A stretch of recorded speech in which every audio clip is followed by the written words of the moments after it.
He's an accomplished librarian with a rich history of working in both public and academic settings across the United States and China. His professional journey has taken him from the New York Public Library to the New York University campus in Shanghai, where he has worked as a reference and research services librarian. Beyond his library duties, he has been actively involved with the American Library Association and has recently been elected as the ALA president. His leadership focuses on diversity, inclusivity, and the transformative power of libraries. Let's welcome to Unbanned Coolies, Ray Pun. Great. Thank you so much, Christopher. Congratulations on your election as the ALA president. In this role, how do you plan to tackle the challenges of book bans and censorship, especially those that impact diverse and historically marginalized narratives? Yeah, thank you so much for this invitation. And I wanted to add that in my role, it starts officially 2025 to 2026. The 2024 to 2025 is president-elect, and I'm looking forward to serving in this role, working with the ALA incoming president, Cindy Ho from Kansas City, and to really come together and support our communities of readers, library workers, and so many other authors, illustrators, etc.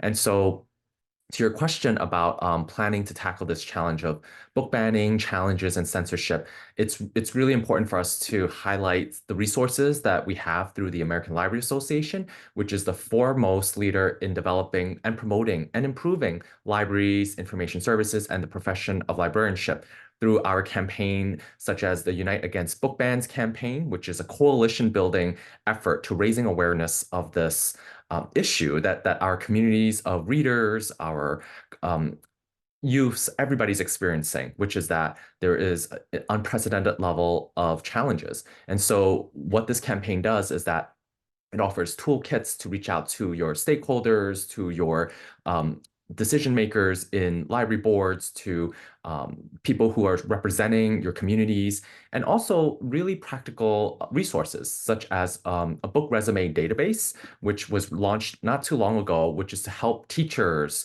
students, librarians, parents, community members to really look at books that have received a lot of accolades, but yet still experience some form of censorship. So this database, I recommend and encourage everyone to explore, really details each title's significance and their educational value. And it's really helpful. It's free. It's open to anyone to use, to explore thousands of these library books that experience censorship. So I see an opportunity for us to partner with more authors, illustrators, publishers, and community members to really highlight these efforts, because when censorship happens to one community, it happens to all of us. And recognizing that our stories are really important and need to be affirmed, not just for learning purposes, but for our sense of well-being, to develop empathy, to get a sense of other people's perspectives and experiences. Could you recommend some books that have personally impacted you or that you believe are essential for understanding diverse narratives and experiences? Yeah, I think there are several books that people always think about when it comes to censorship issues. And for me, it really comes down to some of the recent ones I've read.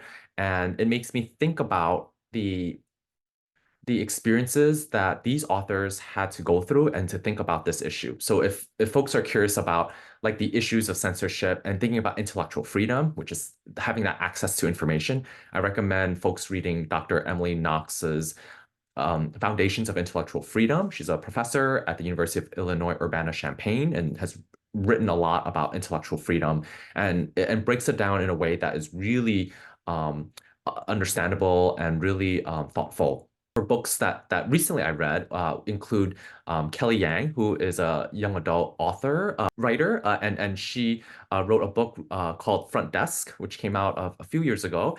And I thought it was really eye-opening to get that perspective of a Chinese immigrant family relocating to the United States and then having to work in a motel, right? And sort of like have that lens of what it means to be a young girl that is having these experiences. And yet that book has been banned in some schools and so forth. And it made me wanted to understand why. And then resonates with some of my experiences growing up as a child of immigrant parents, but also like seeing from a different perspective as well. And I wanted to say that there is a new graphic novel for folks who are interested, Fighting to Belong, A History of Asian Americans and Pacific Islander, the first volume, written by Amy Chu, who has written many other works such as Wonder Woman, Deadpool, Iron Man, and Alexander Chang, and illustrated by Louis Chin. So this is a series, and this is telling the experiences of Asian American Pacific Islanders through a lens of a comic book and observing key events in AANHPI history. So I think that's also one that has given me some perspective and thinking about this kind of issue in a graphic novel format.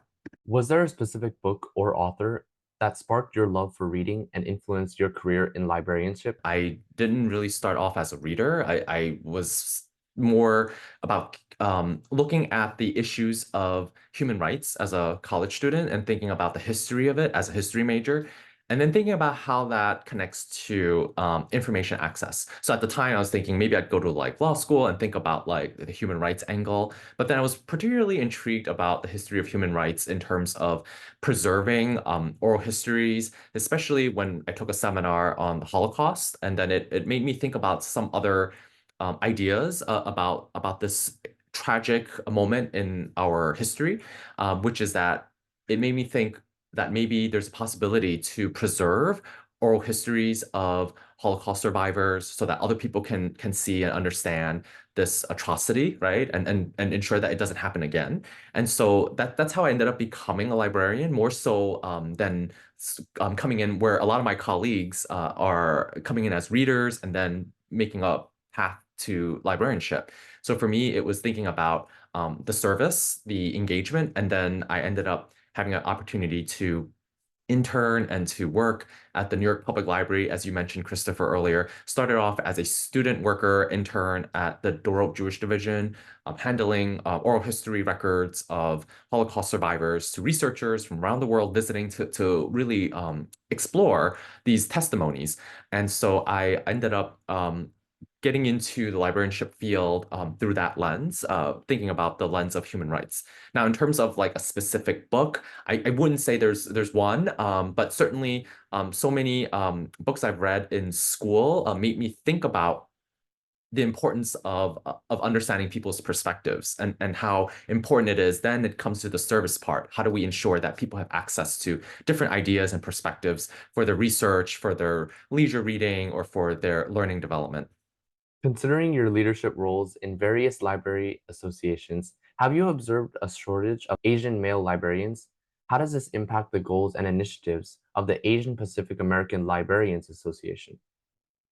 Yeah, I was previously a president of the Asian Pacific American Librarian Association, an ALA affiliate, an independent organization of library volunteers focusing on Asian American, Native Hawaiian, Pacific Islander library workers and their interests and issues. And so what I noticed was that having a community like that really helps folks like me and maybe other folks with different identities, but still identifying as AANHPI to come together to talk about a lot of these issues that we're experiencing uniquely from our own heritage or what we see. And so it affirms us in so many ways. Now, the field itself is striving to be diverse. It's getting there. It takes a long time. And so we need to recognize that there's a lot to be done, and it's necessary to continue working, ensuring that we have a diverse field that's representative of our communities, but also to have different voices in the perspective of the field, especially those who are marginalized, to come into the field so that it affirms some of the readers or the communities that they might be serving as well. And so it's not necessarily only Asian male librarians, but I think of Black, Indigenous, or people of color more broadly, and thinking about people who are maybe disabled or LGBTQ folks and the intersectional identities too, because then we think about how important it is to have diverse voices and representation. We need to think about those intersectional identities.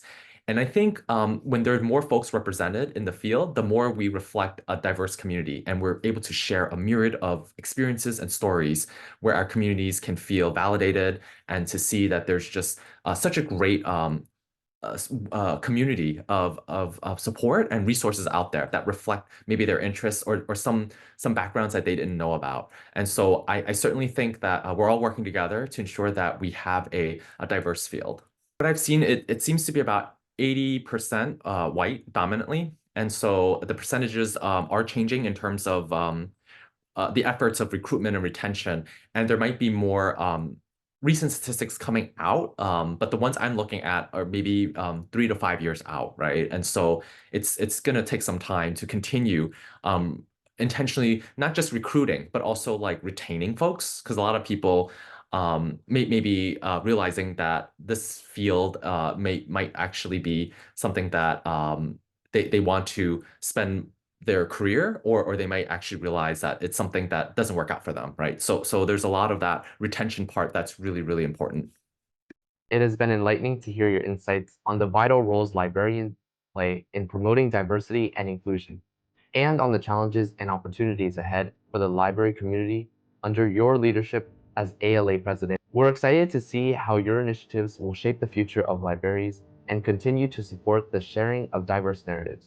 We appreciate the dedication and impactful work you are doing. Thank you. Great. Thanks, Christopher.